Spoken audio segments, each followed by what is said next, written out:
राधे राधे भक्तों, जय श्री कृष्णा, जय श्री बांके बिहारी लाल की जय। भक्तों, आपका मेरे YouTube चैनल कृष्ण भक्त की दुनिया में बहुत बहुत स्वागत है। भक्तों, आज के वीडियो में हम जानेंगे अपरा एकादशी पूजा विधि। भक्तों, ज्येष्ठ मास की कृष्ण पक्ष की एकादशी को अचला एकादशी कहते हैं। इसे अपरा एकादशी के नाम से भी जाना जाता है और इस वर्ष 2025 में यह एकादशी 23 मई दिन शुक्रवार को यह व्रत धारण किया जाएगा। भक्तों, ये व्रत धन्य धान अच्छे स्वास्थ्य के लिए भी किया जाता है। इस दिन जाने अनजाने में हुई भूल चूक और पापों से मुक्ति पाने के लिए भगवान विष्णु की पूजा की जाती है। इस एकादशी के दिन भगवान विष्णु की पूजा अर्चना करने से मनुष्य को मोक्ष की प्राप्ति होती है और उसे जन्म मरण के चक्र से मुक्ति मिलती है। कहा जाता है कि इस व्रत को धारण करने से दिन दुगनी और रात चौगनी तरक्की होती है। इसलिए इस दिन भगवान विष्णु के साथ साथ माता लक्ष्मी जी का भी पूजन विशेष रूप से किया जाता है। तो चलिए भक्तों, हम अपरा एकादशी की पूजा विधि देख लेते हैं, जो मैं बहुत ही सरल विधि से आपको बताऊंगी। भक्तों, सबसे पहले हम एक चौकी लेंगे और चौकी पे लाल या पीले रंग का आसन हम उसमें बिछा देंगे। फिर थोड़े से तिल का आसन लेके हम उसमें पहले लड्डू गोपाल जी को विराजमान करेंगे। भक्तों, उसके बाद हम फिर थोड़ा सा तिल का आसन लेके हम भगवान विष्णु जी को और माता लक्ष्मी जी को भी विराजमान करेंगे। भक्तों, अगर आपके पास माता लक्ष्मी जी और भगवान विष्णु जी का विग्रह नहीं है तो आप फोटो भी ले सकते हैं। उसके बाद थोड़ा सा तिल का आसन लेके मैं भगवान गणपति जी को भी विराजमान करूंगी, क्योंकि सर्वप्रथम हम भगवान गणपति जी की पूजा करेंगे। इसके बाद भक्तों फिर मैं थोड़ा सा तिल का आसन लेके मैं दीप रखूंगी भक्तों, और उसके बाद में शुद्धिकरण करूंगी। तो यहाँ आप देख सकते हैं भक्तों, मैं शुद्धिकरण कर रही हूँ। तो यहाँ पे मैं भगवान गणपति जी, लड्डू गोपाल जी और माता लक्ष्मी जी और विष्णु भगवान का शुद्धिकरण कर रही हूँ। मैं यहाँ पे जो मैं दीप प्रज्वलित करूंगी उस दीप को भी मैं शुद्धिकरण करूंगी। उसके बाद सर्वप्रथम हम दीप प्रज्वलित करेंगे, क्योंकि ये हमारी पूजा का साक्षी होता है। इसके बाद भक्तों यहाँ मैं सर्वप्रथम भगवान गणपति जी की पूजा करूंगी। यहाँ मैं उनको तिलक करूंगी। तो भक्तों यहाँ मैंने हल्दी और चंदन से तिलक कर दिया है। इसके बाद मैं वस्त्र रूपी कलावा समर्पित करूंगी। उसके बाद मैं जनेऊ समर्पित करूंगी। तो यहाँ मैंने जनेऊ समर्पित कर दिया है। उसके बाद भक्तों मैं यहाँ पुष्प समर्पित करूंगी, और पुष्प समर्पित करने के बाद भक्तों मैं तिल समर्पित करूंगी, क्योंकि हमें सभी एकादशी के व्रत में हमें तिल का प्रयोग करना है, चावल का प्रयोग हमें नहीं करना है। इसके बाद भक्तों मैं यहाँ भगवान विष्णु जी को तिलक करूंगी। तो यहाँ मैंने उन्हें चंदन और हल्दी से मैंने तिलक किया है। इसके बाद भक्तों अब मैं वस्त्र रूपी कलावा समर्पित करूंगी। अब मैं भक्तों यहाँ पर मैं जनेऊ समर्पित करूंगी, और जनेऊ में मैं थोड़ा मैं चंदन से तिलक करके और हल्दी से तिलक करके मैं भगवान को समर्पित करूंगी।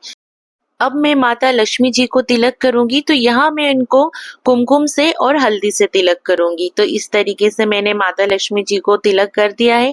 भक्तों, वस्त्र स्वरूप में माता जी को मैं साड़ी समर्पित करूंगी और श्रृंगार का सामान समर्पित करूंगी। तो यहाँ पे मैंने माता जी को साड़ी और श्रृंगार का सामान समर्पित कर दिया है।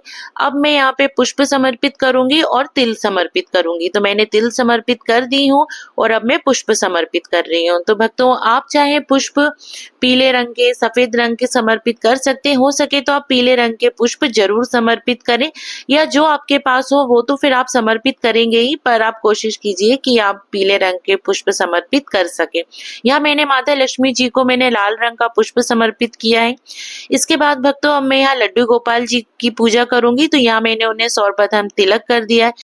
अब मैं वस्त्र रूपी कलावा समर्पित करूंगी। तो यहाँ पे मैंने वस्त्र रूपी कलावा समर्पित कर दिया है। अब मैं भगवान को अब मैं जनेऊ समर्पित करूंगी। तो आप देख सकते हैं मैंने लड्डू गोपाल जी को जनेऊ समर्पित कर दी हूँ। भक्तों यहाँ मैं तिल समर्पित कर रही हूँ। तो इस तरीके से मैंने तिल समर्पित कर दिया। अब मैं पुष्प समर्पित करूंगी। तो यहाँ मैंने पुष्प भी समर्पित कर दिए हैं भक्तों। तो जो आपके पास पुष्प है आप वो समर्पित कर सकते हैं। भक्तों, हर एकादशी की तरह अपरा एकादशी को भी भगवान विष्णु की विशेष तिथि माना जाता है।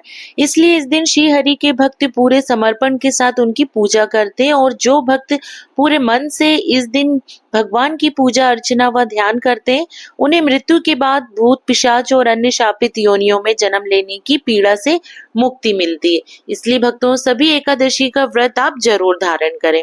भक्तों, अब जो यहाँ पे दीप प्रज्वलित किया है, मैं उसको भी तिलक करूंगी। तिलक करने के बाद पुष्प समर्पित करूंगी। अब मैं भक्तों यहाँ पे भगवान विष्णु जी को तुलसी पत्र समर्पित करूंगी और लड्डू गोपाल जी को भी तुलसी पत्र समर्पित करूंगी। तो अब मैं भक्तों यहाँ पे मैं दक्षिणा समर्पित करूंगी, क्योंकि दक्षिणा हमारी पूजा में हो रही कमियों को पूरा करता है। इसके बाद भक्तों, अब मैं यहाँ भोग समर्पित करूंगी। तो मैं यहाँ पे भगवान गणपति जी को अलग से भोग रखूंगी और भगवान विष्णु जी के लिए अलग से भोग रखूंगी, क्योंकि हमें भगवान विष्णु जी के भोग में तुलसी पत्र डालना होता है। भक्तों, अब यहाँ पे अभी ज्येष्ठ मास चल रहा है, इसलिए मैं यहाँ पे बीजना भी दान के लिए रख रही हूँ। भक्तों, इस माह में भी आप जो भी दान दक्षिणा करना चाहें वो आप कर सकते हैं। इसके बाद भक्तों, मैं धूप दीप दिखाऊंगी। तो इस तरीके से मैंने धूप दीप दिखा दी हूँ। इसके बाद भक्तों, अब हम हाथ में थोड़े से तिल के दाने और कुछ पुष्प लेकर अब हम कथा श्रवण करेंगे। तो भक्तों, हाथ में मैंने तिल के दाने और पुष्प ले लिया। अब मैं कथा श्रवण कर रही हूँ। कथा श्रवण हो जाने के बाद भक्तों, जो आपने हाथ में जो पुष्प और तिल लिए हैं वो आप भगवान विष्णु जी को समर्पित कर देंगे। तो इस तरीके से मैंने भक्तों ये पूजा कर ली हूँ। अब आप भक्तों आरती करेंगे। तो आरती आप चाहें तो भक्तों आप कपूर आरती कर सकते हैं या आप दीप आरती भी कर सकते हैं। मैंने जो यहाँ ये जो दीप रखा है, मैं इसी से आरती करूंगी। तो भक्तों, यहाँ सर्वप्रथम मैं भगवान गणपति जी की आरती करूंगी, भगवान विष्णु की आरती करूंगी, लड्डू गोपाल जी की आरती करूंगी, माता लक्ष्मी जी की आरती करूंगी। आप चाहें तो भक्तों 2 आरती भी कर सकते हैं। मैं यहाँ 4 आरती कर रही हूँ। इसके बाद भक्तों, हमारी पूजा हो जाने के बाद आप हाथ जोड़कर पूजा में हो रही कमियों के लिए आप प्रभु से प्रार्थना करेंगे कि जो भी उन आपसे गलती हो गई है उसके लिए आप क्षमा प्रार्थना करेंगे। उसके बाद आप अपनी मनोकामना पूर्ण करने के लिए प्रार्थना करेंगे। तो इस तरीके से भक्तों हमारी पूजा हो गई है। और ये जो जल का जो लोटा है कलश में रखा हुआ है, इसे आप सूर्य देवता को अर्घ दे देंगे। भोग प्रसाद जो है वो आप घर में सभी में बांट देंगे। और जो भी आपने जो साड़ी और जो श्रृंगार का सामान लिया है, ये आप अपनी सासू माँ को दे देंगे या आप मंदिर में जाके आप पंडिताइन को दे सकते। भक्तों, ज्येष्ठ मास है, इसमें इस दिन आपको इस टाइम आपको दान दक्षिणा बहुत करनी है। ज्येष्ठ मास में आपसे यथासंभव जितना हो आप दान दक्षिणा कर सकते हैं। आप इस दिन आप चप्पलों का दान भी कर सकते हैं, आप छाता का दान कर सकते हैं, प्याऊ बनवा सकते हैं या आप अन्न दान भी कर सकते हैं। तो भक्तों, दान आप यथासंभव जरूर कीजिएगा।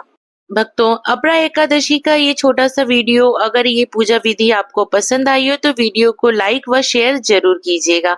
आप सभी भक्तों को प्रेम पूर्वक राधे राधे। अपरा एकादशी की बहुत बहुत शुभकामनाएं।